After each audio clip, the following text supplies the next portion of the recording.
ओम शांति। आज बाबा के 30/4/21 के महावाक्य हैं। मुरली का टाइटल है मीठे बच्चे तुम बाप द्वारा सम्मुख पढ़ रहे हो।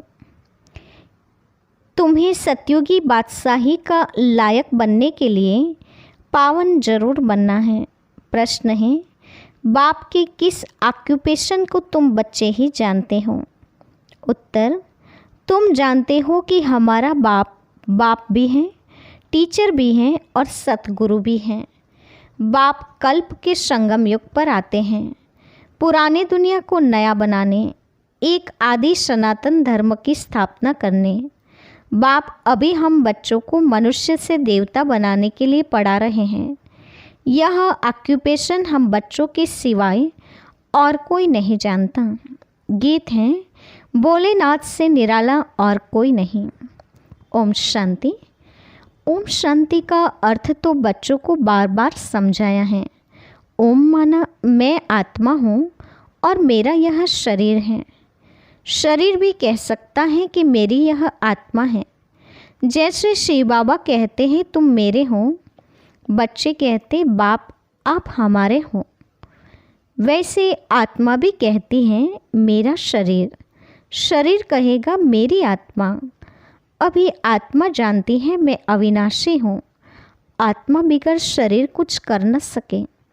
शरीर तो है, कहते हैं मेरी आत्मा को तकलीफ़ नहीं देना। मेरी आत्मा पाप आत्मा है व मेरी आत्मा पुण्य आत्मा है। तुम जानते हो मेरी आत्मा सतयुग में पुण्य आत्मा थी। आत्मा खुद भी कहेगी मैं सतयुग में सतोप्रधान अथवा सच्चा सोना थी। सोना है नहीं, यह एक मिसाल दिया जाता है। हमारी आत्मा पवित्र थी, गोल्डन एज थी। अभी तो कहते हैं इम्प्योर हूँ। दुनिया वाले यह नहीं जानते। तुमको तो श्रीमत मिलती है, तुम अब जानते हो। हमारी आत्मा सतोप्रधान थी, अब तमोप्रधान बनी है। हर एक चीज़ ऐसे होती है। बाल, युवा, वृद्ध, हर चीज़ नए से पुरानी जरूर होती है। दुनिया भी पहले गोल्डन एज सतोप्रधान थी, फिर तमोप्रधान आयरन एज हैं, तब ही दुखी हैं। सतोप्रधान बनना माना सुधरी हुई, तमोप्रधान बनना माना बिगड़ी हुई। गीत में भी कहते हैं बिगड़ी को बनाने वाले। पुरानी दुनिया बिगड़ी हुई है क्योंकि रावण राज्य हैं और सभी पतित हैं। सतयुग में सब पावन थे, उनको न्यू वाइसलेस वर्ल्ड कहा जाता है। यह है ओल्ड विशस वर्ल्ड। अब कलयुग आयरन एज है। यह सब बातें कोई स्कूल कॉलेज में नहीं पढ़ाई जाती हैं। भगवान आकर पढ़ाते हैं और राजयोग सिखाते हैं। गीता में लिखा हुआ है भगवानोवाच श्रीमद् भगवत गीता। श्रीमत माना श्रेष्ठ मत। श्रेष्ठ ते श्रेष्ठ, ऊंच ते ऊंच भगवान हैं। उनका नाम एक्यूरेट शिव है। रुद्र जयंती व रुद्र रात्रि कभी नहीं सुना होगा, शिवरात्रि ही कहते हैं। शिव तो निराकार हैं। अब निराकार की रात्रि व जयंती कैसे मनाई जाए? कृष्ण की जयंती तो ठीक है, फलाने का बच्चा है, उनकी तिथि तारीख दिखाते हैं। शिव के लिए तो कोई जानते नहीं कि कब पैदा हुआ। यह तो जानना चाहिए ना। अब तुमको समझ मिली है कि श्री कृष्ण ने सतयुग आदि में कैसे जन्म लिया। तुम कहेंगे उनको तो 5000 वर्ष हुए हैं। वह भी कहते हैं क्राइस्ट से 3000 वर्ष पहले भारत पैराडाइज था। इस्लामियों के आगे चंद्रवंशी, उनके आगे सूर्यवंशी थे। शास्त्रों में सतयुग को लाखों वर्ष दे दिए हैं। गीता है मुख्य। गीता से ही देवी देवता धर्म स्थापन हुआ। वह सतयुग त्रेता तक चला, अर्थात गीता शास्त्र से आदि सनातन देवी देवता धर्म की स्थापना परमपिता परमात्मा ने की। फिर तो आधा कल्प न कोई शास्त्र हुआ, न आधा कल्प कोई धर्म स्थापक हुआ। बाप ने आकर ब्राह्मणों को देवता क्षत्रिय बनाया। गोया बाप 3 धर्म की स्थापना करते हैं। यह है लिप धर्म। इनकी आयु थोड़ी रहती है। तो सर्वशास्त्रमयी शिरोमणि गीता भगवान ने गाई है। बाप पुनर्जन्म में नहीं आते हैं, जन्म है, परंतु बाप कहते हैं मैं गर्भ में नहीं आता हूँ, मेरी पालना नहीं होती है। सतयुग में भी जो बच्चे होते हैं वह गर्भ महल में रहते हैं। रावण राज्य में गर्भ जेल में आना पड़ता है। पाप जेल में भोगे जाते हैं, गर्भ में अंजाम करते हैं। हम पाप नहीं करेंगे, परंतु यह है ही पापात्माओं की दुनिया। बाहर निकलने से फिर पाप करने लग पड़ते हैं। वहाँ की वहाँ रहें। यहाँ की बहुत प्रतिज्ञा करनी है कि हम पाप नहीं करेंगे। एक दो पर काम कटारी नहीं चलाएंगे, क्योंकि यह विकार आदि मध्यंत दुख देता है। सतयुग में विष है नहीं, तो मनुष्य आदि मध्य अंत 21 जन्म दुख भोगते नहीं, क्योंकि राम राज्य है, उसकी स्थापना अब बाप फिर से कर रहे हैं। संगम पर ही स्थापना होगी ना। जो भी धर्म स्थापन करने आते हैं उनकी कोई भी पाप नहीं करना है। आधा समय है पुण्य आत्मा, फिर आधा समय बाद पापात्मा बनते हैं। तुम सतयुग त्रेता में पुण्य आत्मा रहते हो, फिर पापात्मा बनते हो। सतो प्रधान आत्मा जब ऊपर से आती हैं तो वह सजाएं खा नहीं सकती। क्राइस्ट की आत्मा धर्म स्थापन करने आई, उनको कोई सजा मिल न सके। कहते हैं क्राइस्ट को क्रॉस पर चढ़ाया, परंतु उनकी आत्मा ने कोई विकर्म आदि किया ही नहीं है। वह जिसके शरीर में प्रवेश करते हैं उनको दुख होता है, वह सहन करते हैं। जैसे इसमें बाबा आते हैं, वह तो है ही सतो प्रधान। कोई भी दुख तकलीफ इनकी आत्मा को होता है, शिव बाबा को नहीं होता है। वह तो सदैव सुख शांति में रहते हैं, एवर सतो प्रधान है, परंतु आते तो इस पुराने शरीर में है ना। वैसे क्राइस्ट की आत्मा ने जिसमें प्रवेश किया उस शरीर को दुख हो सकता है। क्राइस्ट की आत्मा दुख नहीं भोग सकती, क्योंकि सतो रजो तमो में आती हैं। नई नई आत्माएं आती भी हैं, उनको पहले जरूर सुख भोगना पड़े, दुख भोग नहीं सकती। लॉ नहीं कहता। इसमें बाबा बैठे हैं, कोई भी तकलीफ़ इनको यानी दादा को होती है, न कि शिव बाबा को। परंतु यह बातें तुम जानते हो और कोई को पता नहीं है। यह सब राज अभी बाप बैठ समझाते हैं। इस सहज राजयोग से ही स्थापना हुई थी। फिर भक्ति मार्ग में भी यही बातें गाई जाती हैं। इस संगम पर जो कुछ होता है वह गाया जाता है। भक्ति मार्ग शुरू होता है तो फिर शिव बाबा की पूजा होती है। पहले भक्ति कौन करता है? वही लक्ष्मी नारायण जब राज्य करते थे तो पूज्य थे। फिर वाम मार्ग में आ जाते हैं तो फिर पूज्य से पुजारी बन जाते हैं। बाप समझाते हैं, तुम बच्चों को पहले बुद्धि में आना चाहिए कि निराकार परमपिता परमात्मा इस द्वारा हमको पढ़ाते हैं। ऐसी और कोई की जगह सारे वर्ल्ड में हो न सके जहाँ ऐसे समझाते हों। बाप ही आकर भारत को फिर से स्वर्ग का वर्षा देते हैं। त्रिमूर्ति के नीचे लिखा हुआ है, DT world sovereignty is your god fatherly birthright. Shri Baba आकर तुम बच्चों को स्वर्ग की बादशाही का वर्षा देने के लायक बना रहे हैं। तुम जानते हो बाबा हमको लायक बना रहे हैं। हम पतित थे ना, पावन बन जाएंगे, फिर यह शरीर नहीं रहेगा। रावण द्वारा हम पतित बने हैं, फिर परमपिता परमात्मा पावन बनाए पावन दुनिया का मालिक बनाते हैं। वही ज्ञान का सागर पतित पावन है। यह निराकार बाबा हमको पढ़ा रहे हैं। सब तो इकट्ठा नहीं पढ़ सकते। सम्मुख तुम थोड़े बैठे हो, बाकी सब बच्चे जानते हैं। अभी शिव बाबा ब्रह्मा के तन में बैठ सृष्टि के आदि मध्य अंत का नॉलेज सुनाते होंगे।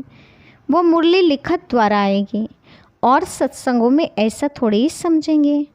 आजकल टैप मशीन भी निकली हैं, इसलिए भरकर भेज देते हैं। वह कहेंगे फलाने नाम वाला गुरु सुनाते हैं। बुद्धि में मनुष्य ही रहता है। यहाँ तो वह बात है नहीं, यह तो निराकार बाप नॉलेजफुल है। मनुष्य को नॉलेजफुल नहीं कहा जाता। गाते हैं God father is knowledgeful, peaceful, blissful, तो उनका वर्षा भी चाहिए ना। उनमें जो गुण हैं वह बच्चों को मिलने चाहिए, अभी मिल रहे हैं। गुणों को धारण कर हम ऐसे लक्ष्मी नारायण बन रहे हैं। सब तो राजा रानी नहीं बनेंगे। गाया जाता है राजा रानी वजीर, वहाँ वजीर भी नहीं रहता। महाराजा महारानी में पावर रहते हैं। जब विकारी बनते हैं तब वजीर आदि होते हैं। आगे मिनिस्टर आदि भी नहीं थे। वहाँ तो एक राजा रानी का राज्य चलता था। उनको वजीर की क्या दरकार, राय लेने की दरकार ही नहीं, जबकि खुद मालिक हैं। यह है हिस्ट्री ज्योग्राफी। परंतु पहले पहले तो उठते बैठते यह बुद्धि में आना चाहिए कि हमको बाप पढ़ाते हैं, योग सिखाते हैं, याद की यात्रा पर रहना है। अभी नाटक पूरा होता है। हम बिल्कुल पतित बन गए हैं, क्योंकि विकार में जाते हैं, इसलिए पाप आत्मा कहा जाता है। सतयुग में पाप आत्मा नहीं होते, वहाँ है पुण्य आत्माएँ, वह है प्रारब्ध जिसके लिए तुम अभी पुरुषार्थ कर रहे हो। तुम्हारी है याद की यात्रा, जिसको भारत का योग कहते हैं, परंतु अर्थ तो नहीं समझते हैं। योग अर्थात याद, जिससे विकर्म विनाश होते हैं।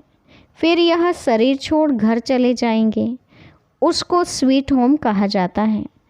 आत्मा कहती है हम उस शांति धाम के रहवासी हैं, हम वहाँ से अशरीरी आए हैं, यहाँ पार्ट बजाने के लिए शरीर लिया है। यह भी समझाया है। माया 5 विकारों को कहा जाता है। यह 5 भूत हैं। काम का भूत, क्रोध का भूत, नंबर 1 है देह अभिमान का भूत। अब बाप समझाते हैं सतयुग में यह विकार होते नहीं हैं, उसको निर्विकारी दुनिया कहा जाता है। विकारी दुनिया को निर्विकारी बनाना यह तो बाप का ही काम है। उनको ही सर्वशक्तिमान ज्ञान का सागर पतित पावन कहा जाता है। इस समय सब भ्रष्टाचार से पैदा होते हैं। सतयुग में है ही वाइसलेस दुनिया। बाप कहते हैं अब तुमको विशद से वाइसलेस बनना है। कहते हैं इस बिगर बच्चे कैसे पैदा होंगे। बाप समझाते हैं अभी तुम्हारा यह अंतिम जन्म है, मृत्यु लोक ही खत्म होना है, फिर इसके बाद विकारी लोग होंगे नहीं। इसलिए बाप से पवित्र बनने की प्रतिज्ञा करनी है। कहते हैं बाबा हम आपसे वर्षा अवश्य लेंगे। वह कसम उठाते हैं झूठा। गॉड जिसके लिए कसम उठाते हैं उसको तो जानते नहीं, वह कब कैसे आता है, उनका नाम रूप देश काल क्या है, कुछ भी नहीं जानते।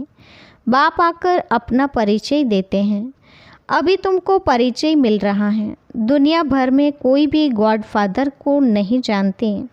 बुलाते भी हैं, पूजा भी करते हैं, परंतु ऑक्यूपेशन को नहीं जानते हैं। अभी तुम जानते हो परमपिता परमात्मा हमारा बाप, टीचर और सतगुरु हैं। यह बाप ने खुद परिचय दिया है कि मैं तुम्हारा बाप हूँ। मैंने इस शरीर में प्रवेश किया है। प्रजापिता ब्रह्मा द्वारा स्थापना होती है। किसकी? ब्राह्मणों की। फिर तुम ब्राह्मण पढ़कर देवता बनते हो। मैं आकर तुमको शूद्र से ब्राह्मण बनाता हूँ। बाप कहते हैं मैं आता ही हूँ कल्प के संगम युग पर। कल्प 5000 वर्ष का है। यह सृष्टि चक्र तो फिरता रहता है। मैं आता हूँ पुरानी दुनिया को नया बनाने, पुराने धर्मों का विनाश कराने। फिर मैं आदि सनातन देवी देवता धर्म की स्थापना करता हूँ, बच्चों को पढ़ाता हूँ। फिर तुम पढ़कर 21 जन्म के लिए मनुष्य से देवता बन जाते हो। देवता ही तो सूर्यवंशी, चंद्रवंशी, प्रजा तो सब हैं। बाकी पुरुषार्थ अनुसार उच्च पद पाएंगे।